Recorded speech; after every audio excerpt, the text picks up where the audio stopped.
So, good evening, friend. Today I have brought you a new topic that is the CRPC 43. CRPC 43 में हमें पढ़ना है कि क्या कोई प्राइवेट व्यक्ति किसी व्यक्ति को गिरफ्तार कर सकता है या नहीं। इसके बारे में हम पढ़ेंगे, इसकी क्या प्रोसीजर है, कैसे गिरफ्तारी होगी। तो अब तक हमने सेक्शन 41 में हमने जाना और सेक्शन 42 में जाना कि पुलिस कैसे किसी व्यक्ति को गिरफ्तार करती है, उसकी क्या प्रोसीजर है, इसके बारे में हमने जाना। सेक्शन 41 में कॉग्निजेबल ऑफेंस में कैसे पुलिस गिरफ्तार करती है, इसके बारे में जाना। सेक्शन 42 में नॉन कॉग्निजेबल ऑफेंस में पुलिस कैसे व्यक्ति को गिरफ्तार करेगी। सेक्शन 43 में यदि कोई व्यक्ति पुलिस ऑफिसर नहीं है, कोई प्राइवेट पर्सन है, तो क्या वो भी गिरफ्तार कर सकता है? तो हाँ, वो भी गिरफ्तार कर सकता है। इसके लिए दो शर्तें हैं।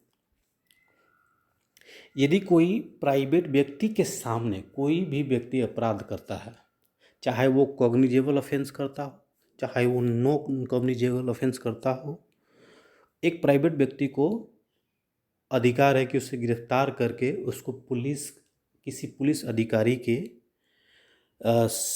के सामने उसको हैंड ओवर करना होता है, या अगर पुलिस अधिकारी नहीं है तो पुलिस थाने, जो भी नज़दीक की पुलिस थाने है, वहाँ उसको हैंड ओवर करना होगा। इसके बारे में हम जानेंगे। तो हमने प्राइवेट व्यक्ति को गिरफ्तार करने के लिए सबसे पहले हमें ऑफेंस को जानना ज़रूरी होता है। लेकिन ऑफेंस कोई सा भी हो, एक प्राइवेट व्यक्ति के सामने कोई भी व्यक्ति अगर कोई ऑफेंस करता है तो उस व्यक्ति का अधिकार है, उस प्राइवेट व्यक्ति का अधिकार है कि उसको रोके, उसको गिरफ्तार करके किसी पुलिस के हवाले कर दे। पुलिस के हवाले तुरंत की जानी चाहिए, एक तो पहला है।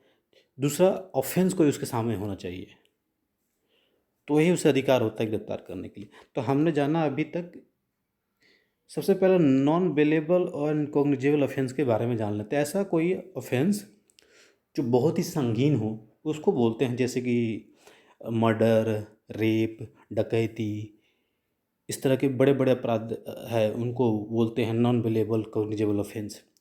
दूसरा इसमें हमने जाना है प्रोक्लेम्ड ऑफेंडर।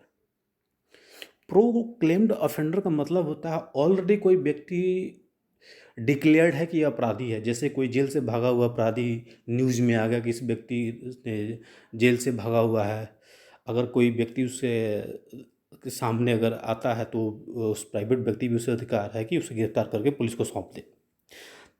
या कोई ऐसा कोई न्यूज़पेपर में आया कि इस व्यक्ति को बताने वाले को ये अवार्ड दी जाएगी, तो इस तरह के अपराधी को हम लोग प्रोक्लेम्ड ऑफेंडर कहते हैं।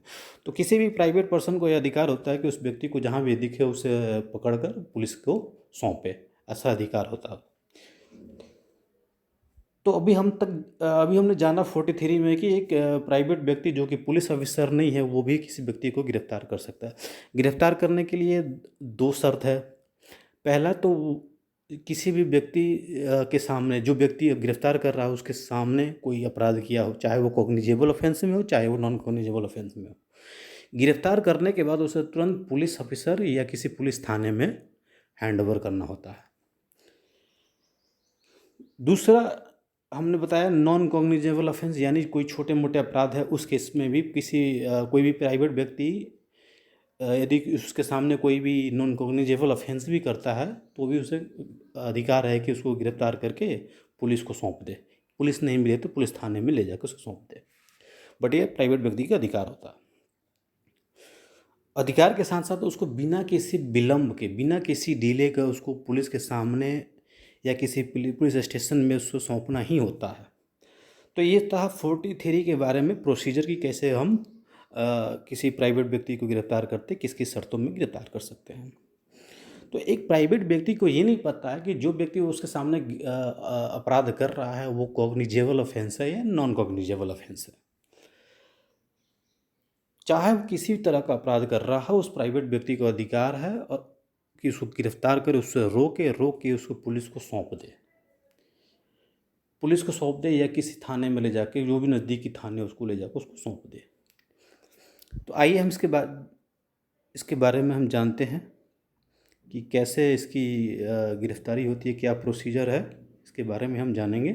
सेक्शन 43A में, सेक्शन 43(1)A में कहता है कि any private person may arrest और cause to be arrested any person who is in presence commits a non-bailable and cognizable offense or any proclaimed offender and without unnecessary delay shall make over or cause to be made over any person so arrested to a police officer or in absence of a police officer take such person और cause him to be taken in custody to the nearest police station। यानी कोई भी private व्यक्ति जो उसके सामने कोई non bailable and cognizable offence किया हो या कोई ऑलरेडी प्रोक्लेम्ड है, हमने दोनों बता दिया आपको, प्रोक्लेम्ड ऑफेंडर हो या कोई भी किसी भी तरह का अपराध हो, उस व्यक्ति को, उस प्राइवेट व्यक्ति को अधिकार है कि उसे रोके, उससे गिरफ्तार करके किसी पुलिस अधिकारी को सौंपे या पुलिस अधिकारी नहीं भी है तो किसी पुलिस थाने में ले जाकर उसको सौंप दे। अब जो व्यक्ति प्राइवेट व्यक्ति ने गिरफ्तार करके पुलिस को या पुलिस थाने में सौंपा है, उस व्यक्ति को यह ज्ञान नहीं है कि जो व्यक्ति उसके सामने अपराध किया वो कॉग्निजेबल ऑफेंस किया है या नॉन कॉग्निजेबल ऑफेंस किया।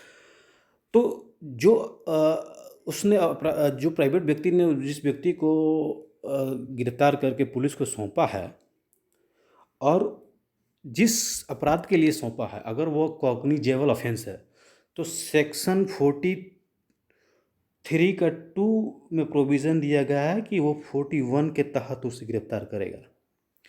यानी अगर उसने कॉग्निजेबल ऑफेंस किया है तो सेक्शन 41 की प्रोविज़न में जो भी अपराध प्रोविज़न है, उसकी प्रोसीजर है गिरफ्तार करने की, उस प्रक्रिया के तहत पुलिस उसको गिरफ्तार करेगी। यदि उस प्राइवेट व्यक्ति ने जिस व्यक्ति को गिरफ्तार करके पुलिस को सौंपा है, अगर उसके सामने उसने नॉन कॉग्निजेबल ऑफेंस किया यानी छोटा मोटा अपराध किया है तो 43 का 3 में इसकी प्रोविज़न दी गई है, उसको 42 के तहत ही प्रोविज़न होगी, प्रोविज़न के तहत उसकी गिरफ्तारी होगी। यानी 42 में ये प्रोविज़न है, सेक्शन 42 में, कि यदि कोई व्यक्ति कोई नॉन कॉग्निजेबल ऑफेंस करता है तो नॉन कॉग्निजेबल ऑफेंस में पुलिस उसे गिरफ्तार नहीं करती है। पुलिस अधिकारी तब गिरफ्तार करेगी जब उसने नॉन कॉग्निजेबल व्यक्ति जो व्यक्ति नॉन कॉग्निजेबल ऑफेंस किया है तो उस केस में उस व्यक्ति से पुलिस उसका नाम और पता पूछती है। यदि उसने नाम और पता नहीं बताया तो गिरफ्तारी होगी। यदि वो नाम और पता बताया लेकिन पुलिस को ऐसा आभास है, इसको ऐसा लगता है कि जो नाम और पता बता रहा है वो गलत बता रहा, तो भी नॉन कॉग्निजेबल ऑफेंस में उसे गिरफ्तार करेगी ताकि उसकी सही पहचान की जा सके। हमने प्रोविज़न आपको प्राइवेट व्यक्ति जब किसी व्यक्ति को गिरफ्तार करता है तो उसको नहीं पता होता है कि कॉग्निजेबल ऑफेंस है या नॉन कॉग्निजेबल। जब पुलिस को अपनी ऑफेंस के बारे में बताता है तो पुलिस को यह ज्ञान है कि उससे कॉग्निजेबल ऑफेंस है या नॉन कॉग्निजेबल ऑफेंस है। अगर वो कॉग्निजेबल ऑफेंस है तो सेक्शन 41 के तहत उसको गिरफ्तार करेगी, ऐसा 43(2) में दी गई है। अगर वो नॉन कॉग्निजेबल ऑफेंस किया होगा तो 43 का 3 में प्रोविज़न है, 42 के प्रोविज़न से गिरफ्तार करेगा।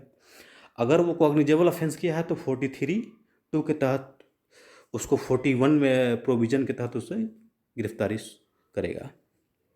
तो ये थे अब तक कि प्राइवेट व्यक्ति कैसे गिरफ्तार करती है। गिरफ्तार करने के बाद जब भी पुलिस को सौंपेगा तो उसे पुलिस को ज्ञान है कि उसको 41 की प्रोविज़न से गिरफ्तार करना है या 42 के प्रोविज़न से गिरफ्तार करना है। ये 43(2) में प्रोविज़न है कि 41 से गिरफ्तार करेगा यदि उसने उस प्राइवेट व्यक्ति के सामने अगर कोई कॉग्निजेबल ऑफेंस किया हो। अगर प्राइवेट व्यक्ति के सामने अगर उसने नॉन कॉग्निजेबल ऑफेंस किया है तो 42 के तहत गिरफ्तार करेगा।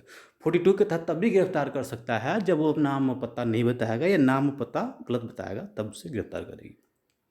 या पुलिस अधिकारी को ऐसा लगता है कि उसने अपराध नहीं किया है तो उसे छोड़ भी देगी। ऐसा 43 में प्रोविज़न दी गई है। तो ये थे, अब तक हमने जाना कि एक प्राइवेट व्यक्ति कैसे किसी व्यक्ति को गिरफ्तार कर सकता है, उसके क्या अधिकार है, क्या प्रोसीजर है। अभी तक हमने 41 और 42 के बारे में जाना कि पुलिस कैसे गिरफ्तार करती है। तो गिरफ्तारी का काम पुलिस ही है। पुलिस ही प्रोविज़न सारा पुलिस के पास ही प्रोविज़न्स होते हैं। एक प्राइवेट व्यक्ति को दिया गया है यह अधिकार लेकिन प्रक्रिया का काम जो है, कागजी कार्रवाई है, वो पुलिस का ही है। सिर्फ प्राइवेट व्यक्ति को यह अधिकार है कि उसको रोक के और पुलिस को सौंप दे, सिर्फ इतना। उस सौंप देने के बाद उस व्यक्ति का काम खत्म हो जाता है। उससे उसके बारे में, अपराध के बारे में पूछ लेता है, उसके बाद उस व्यक्ति को छोड़ देता है।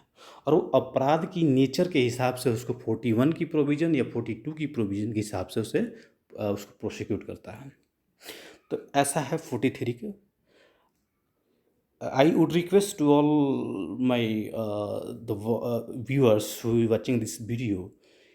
It is heartily requested you to this video you can share in your Keith and Keen, as well as subscribe also. Thank you for watching.